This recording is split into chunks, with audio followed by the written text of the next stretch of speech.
How many times can one man leave you breathless?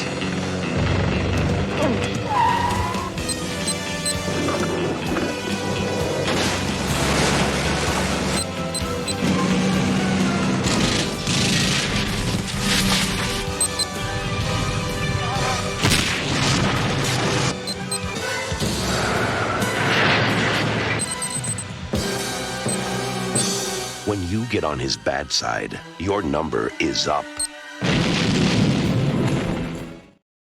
Despite initial concerns about the James Bond franchise's ongoing status and where it would go without Roger Moore, 1987's The Living Daylights brought everyone's concerns to rest. Timothy Dalton provided a fresh take on everyone's favorite 00 agent, bringing an air of mystery and menace to the role that no one has been able to copy since. As per usual, with the success of Dalton's premiere Bond film, Albert Cuppy Broccoli and the filmmakers of the previous film reunited once again to create the next big story in the franchise. Little did they know, however, that the next film in the series would not only be the last of Dalton's contributions to the franchise, but would be the last Bond film audiences would see for 6 years. Favoring Dalton's darker portrayal of Bond, the filmmakers doubled down on The Living Daylights' grittiness and created what is arguably the most violent and macabre film in the series in the form of 1989's appropriately titled License to Kill.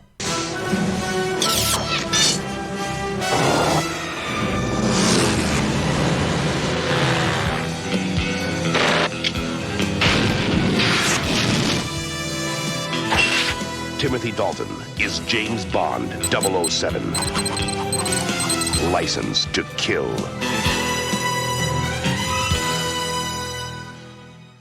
License to Kill is a very unusual film, to put it mildly. It was initially titled License Revoked, but the title was changed due to American test audiences confusing 007's License to Kill with driving licenses. Seriously? That's the reasoning? Where the hell were they in the last 15 movies before this one? It's similar to most Bond films in that it borrows elements from various Ian Fleming novels for its story, though the story and title themselves are completely original. It also contains most of the same elements of the Bond formula that audiences have come to expect since the 1960s. Aside from these elements, however, it feels very different from how it's all presented compared to other Bond films. A lot of this is due to how much more violent and twisted the action and torture scenes are this time around. It was the first film in the franchise to be rated PG-13 by the MPAA, which for 1980 standards should give you a pretty good idea as to how shocking it was at the time. The filmmakers definitely went for broke as far as the dark presentation is concerned, though for me personally, it doesn't land as well as it should, at least compared to the previous film. How so? Well, let's take a look and find out. Smile, boys. Don't use the flash!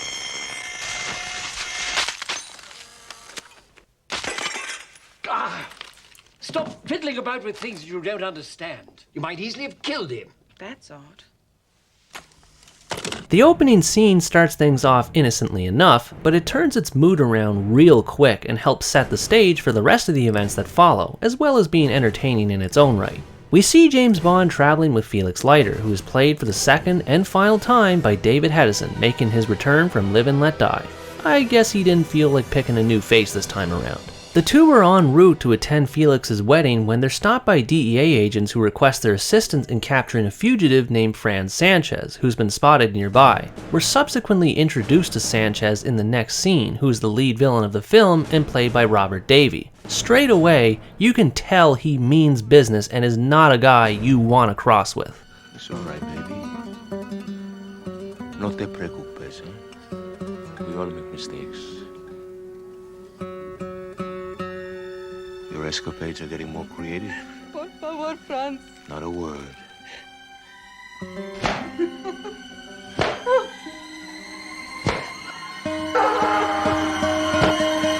I don't know why these DEA guys were so desperate for Bond and Felix's help in that moment, but the action that follows is enjoyable enough that I can forgive them. Sanchez dupes the feds into chasing a vehicle he isn't riding, which leads to a pretty fun shootout scene before Bond and crew realize the trick. At this point, Bond and Felix take to the skies to chase the fleeing Sanchez in the biggest stunt highlight of the sequence. Bond rappels down to Sanchez's plane, once again featuring Timothy Dalton performing most of his own stunts in true Daredevil fashion. He sets up a cabled hook around the tail of the plane and successfully catches Sanchez in midair, leaving him to dangle while Bond and Leiter drop in on the wedding. Not the most bombastic opening sequence, but it gets the job done. And looking back on it now, they probably wanted to save all the fireworks for the final sequence of the film. Don't worry, we'll get to that part soon enough.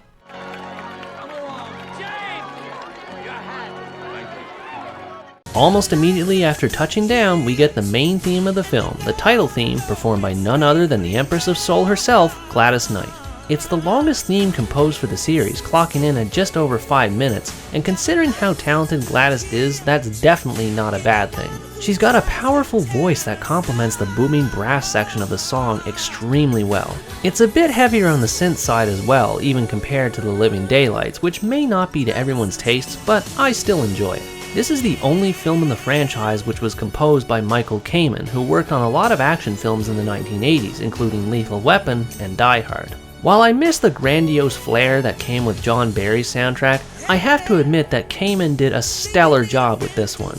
Every song seems to have some sort of dark, sinister undertone present in its structure, which makes sense given how the narrative is presented.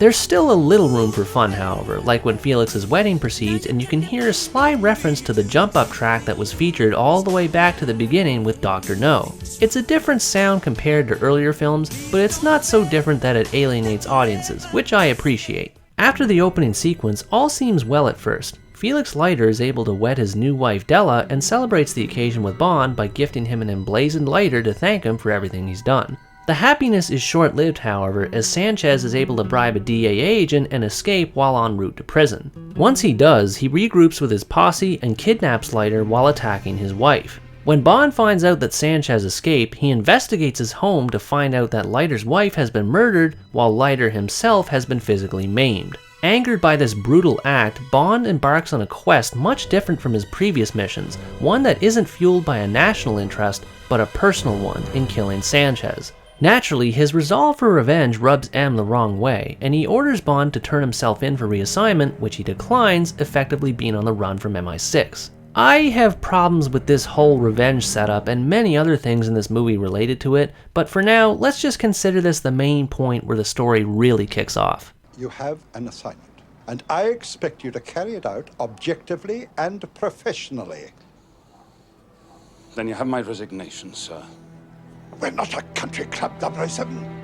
Alright, let's take a look at some of the characters in this movie. It's probably appropriate to start with the one that shows up on screen the most aside from Bond, which is the main villain, Sanchez. Out of all the Bond villains in the franchise thus far, this one is by far the most sadistic yet. He appears calm and collected in just about every scene, but he carries an aura of darkness everywhere he goes that practically oozes out of the screen. Even when he's just sitting around pondering his thoughts, you can't help but feel disturbed and wonder just what he's going to do next. It's kind of funny in a way because despite his extreme tendencies for violence, his evil plan is relatively straightforward. He's a Colombian drug lord who simply wants to smuggle a ton of his cocaine to Asian drug dealers so that he can diversify the range of his customer base. Probably an even less remarkable plot than in The Living Daylights, but what makes it more appealing is how Robert Davies sells it in his performance of Sanchez. He has a quiet, subdued way of getting his point across to characters, almost like he's holding back, and those same characters know exactly what he's capable of and willing to do. There's been a mistake with my check. Look at it. It's half the usual amount. You were very quiet when I was arrested. Remember, you're only president for life. This is especially evident when Bond is tracking Sanchez and his journey leads him to one of his homes in the fictional Republic of Isthmus. In order to get closer to Sanchez, Bond disguises himself as an assassin for hire and appeals to his inner nature. Despite his ruthlessness as a villain, the one thing he treasures above all else is loyalty. Bond manages to manipulate this trait through a sequence of events where he eventually gains Sanchez's trust, as well as ruining his bonds with other characters that he trusted earlier. This goes on all the way to the film's climax until Bond is outed by Sanchez's henchman Dario and the jig is finally up. Dario himself is a great villain in his own right, being played by future Oscar winner Benicio del Toro. It's hard to imagine a character being more deranged than Sanchez, but one look at Dario's grin is all the proof you need. I personally regard Sanchez as the last great villain of the classic era of Bond films, not just because of his strengths, but also because of his weakness. He's one of the few villains I can think of that has a chink in his armor and is just as vulnerable as Bond is. He may be a bit corny with his fake Colombian accent and having a guitar announce his presence in every scene, but when it comes to sheer psychological terror, Sanchez is unmatched. Anyone else who can go face to face with him would have to have real big cojones. You come here to my place without references, carrying a piece, throwing around a lot of money. But you should know something. Nobody saw you come in. So nobody has to see you go out. Now for the Bond girls of the film. Honestly, there's not a whole lot to say about them here, because neither of them have much in the way of personality. The first one we're introduced to is Sanchez's mistress, Lupe Lamora, performed by Talisa Soto. The romantic angle between her and Bond is sort of developed, but they never really make an effort to explore things between the two. She more or less just exists to help Bond whenever the plot calls for a lifeline. Not really a bad character per se, but nothing all that memorable. The other Bond girl in this movie is Pam Bouvier, played by Carrie Lowell. She stands out a bit more compared to the other one due to being more involved with the film's story. She's an ex-army pilot who works undercover with the DEA to find dirt on Sanchez, and is the last name on a hit list that Sanchez is carrying out before Bond interrupts his killing spree by rescuing her. Once the two realize they have similar goals, they agree to work together in their attempt to bring Sanchez to justice. I have to admit that I'm a bit mixed with how she's portrayed in this film. I do like that she's not your typical damsel in distress Bond girl and can handle herself well in the action scenes, but as far as her contributions to the story are concerned, she's a bit of a brat. She's real quick to fall in love with Bond practically within the first 5 minutes of them meeting each other, and it doesn't feel natural. This is literally the first time we're introduced to her on screen, or second if you count the scene right after the opening credits, which I personally don't, since it's only about 3 to 4 seconds of actual face time. And after so easily falling head over heels, she ends up pouting like a child when Bond ends up spending the night with Lupe instead of her. I'll be damned if I'll help him. Look, don't judge him too harshly, my dear. Field operatives must often use every means at their disposal to achieve their objectives. Bullshit! She has the same attitude as Mary Goodnight did in The Man with the Golden Gun. She's asked to help Bond on an important mission, yet she's not even mature enough to handle Bond spending one night with a random woman. To be fair, she's not quite as helpless compared to Goodnight. Like I said before, she can hold her own during the more intense sequences when it counts. It's just frustrating to see this attitude being repeated 15 years later in a more modern Bond film, as it's not an endearing character trait. She's more significant as a character than Lupe, but not by a whole lot. Can I kill? Sweet dreams, Mr. Bond. I hope you don't snore, Q. With most of the characters out of the way, let's talk about the best things this movie has going for it. As is traditional with Bond movies, the action scenes are always a treat to experience. It seems like every Bond film of the 80s kept upping the spectacle with each successive entry, and License to Kill is the apex without a doubt. This is one part of the movie that benefits from having a darker edge to it compared to The Living Daylights. Characters bleed a lot more, take longer to get back up, and in general just behave more realistically compared to the Bond films of yesteryear. Not to say that those films aren't still entertaining, but after 25 plus years of little in the way of graphical violence, it's safe to say that it was time for a vicious makeover. And as for the special effects themselves, they got a huge facelift this time around too, or more like great balls of fire. There are a lot of great action scenes in this film, but the final truck sequence where Bond tries to stop Sanchez from delivering his drug payload takes the cake. On one hand, I feel like I should be concerned about the amount of fuel that was consumed to film all these scenes, but on the other hand, it's just so damn cool to look at. There's no way they could have faked something like this back in the 80s. Add some good old-fashioned brawling to the mix, and you've got one heck of a fiery fiesta. You could have had everything. Don't you want to know why?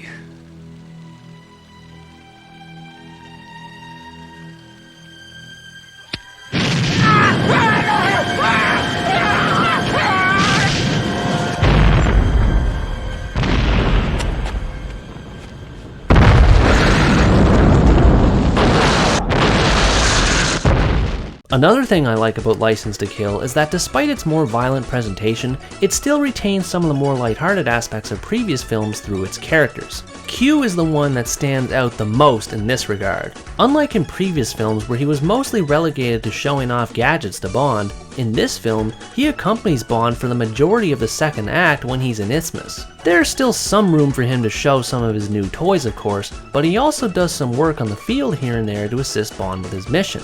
There's even one cute scene where Q can finally relate to Bond's treatment of his gadgets and he just tosses it like it's a pile of junk. I have to say, it's nice that the filmmakers gave him more to do this time around. He even gives Bond's charm a run for his money. I thought there might be a mess to clean up. Pam, this is Q, my uncle. Uncle, this is Miss Kennedy, my cousin. Ah, we must be related. On the villainy side of things, we have probably my most favorite cameo in the whole series, at least thus far. In order to move around his product, Sanchez enlists the service of a television evangelist named Joe Butcher, performed by Mr. Las Vegas himself, Wayne Newton. He's probably the most insignificant character in the whole film, but for some reason he just stands out to me. He has the right amount of cheese to fit perfectly into a Bond film without coming off as totally overbearing. He always has a smile on his face even when being held up at gunpoint, and has a great catchphrase to boot. Bless your heart. Go to your phones. Please help us. Bless your hearts. Bless your heart! Honestly though, I find myself having trouble coming up with more positive things to say about this film. Timothy Dalton's Bond films, as few in number as they are highly regarded among Bond fans, with this film in particular having a notable reputation for being ahead of its time. I do agree that it did break new ground in terms of how it represents Bond, but in my opinion, it does it in the wrong way. Violence is obviously nothing new in Bond films. Hell, if it weren't there wouldn't be a point to a Bond film in the first place. And while I do appreciate it upping the ante in violence to a certain extent, there are times when it goes way overboard to the point that it's just silly and starts to seem like a Roger Moore film all over again. There's a scene about 3/4 of the way through the film that's a perfect example of this. Bond is sneaking aboard an enemy ship and frames one of his lackeys by placing $5 million on his ship unnoticed in order to gain Sanchez's trust. When Sanchez finds out about his money, he tosses the poor guy into a decompression chamber and kills him in the most ridiculous way possible.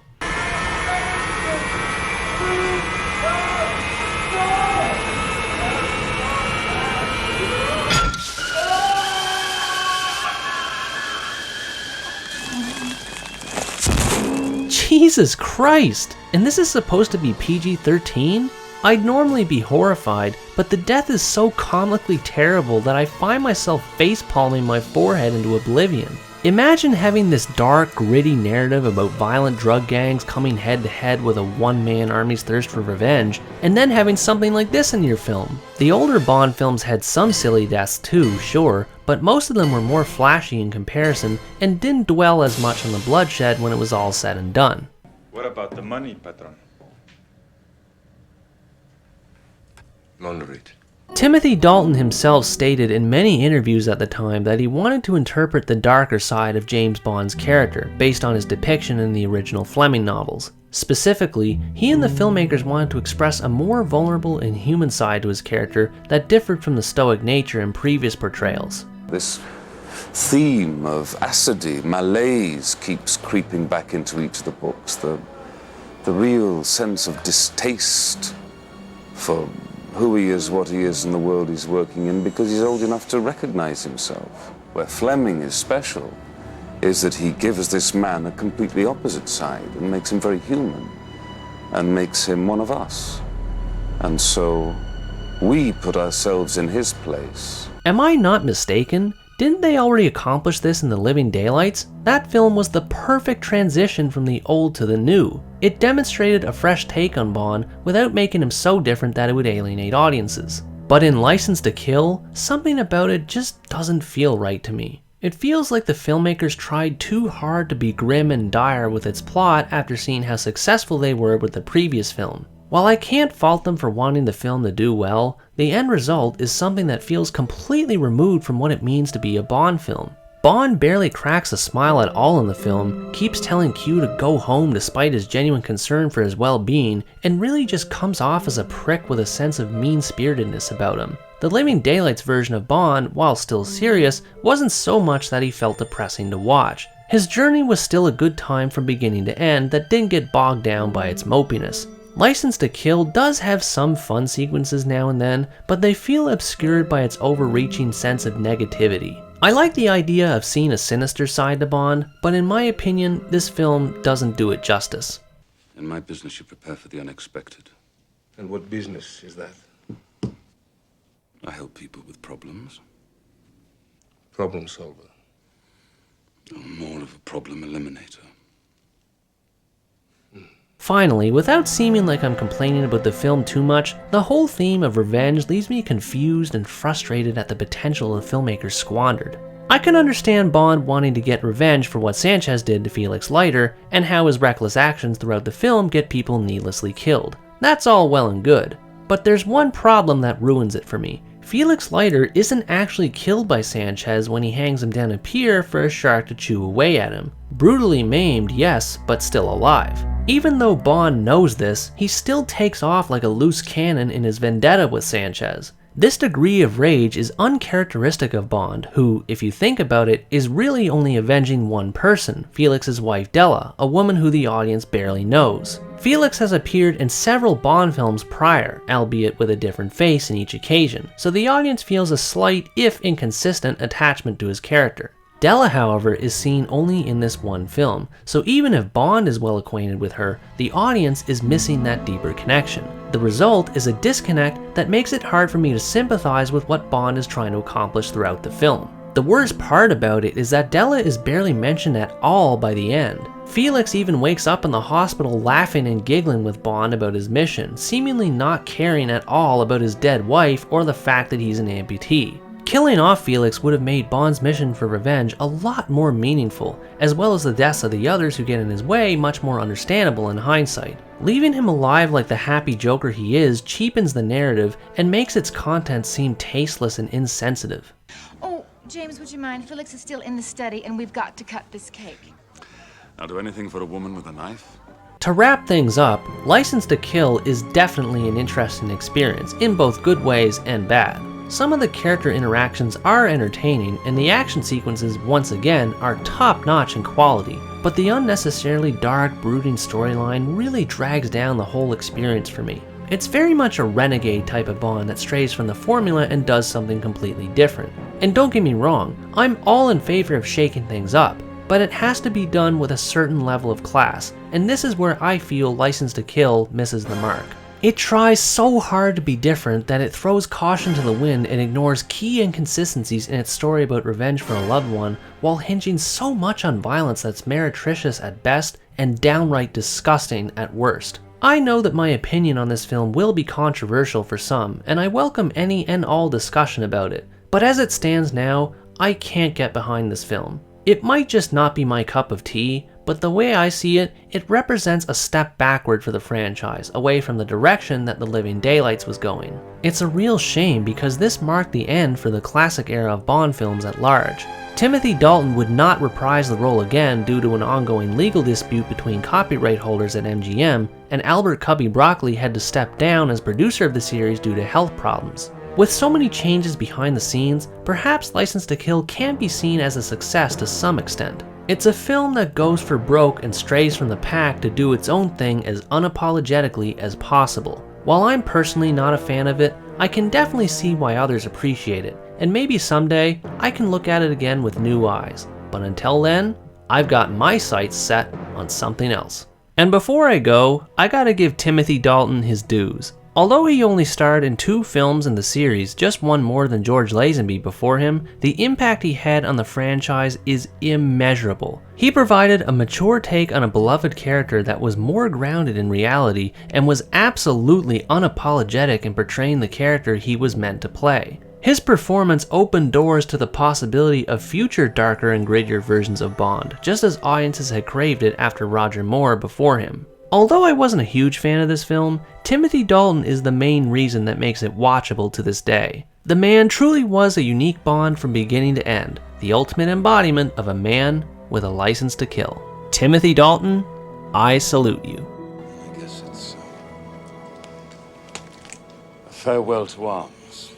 This concludes my review of License to Kill. Thanks for watching this video, I hope you enjoyed it, and as always, stay tuned for the next part. Why don't you wait until you're asked? So why don't you ask me?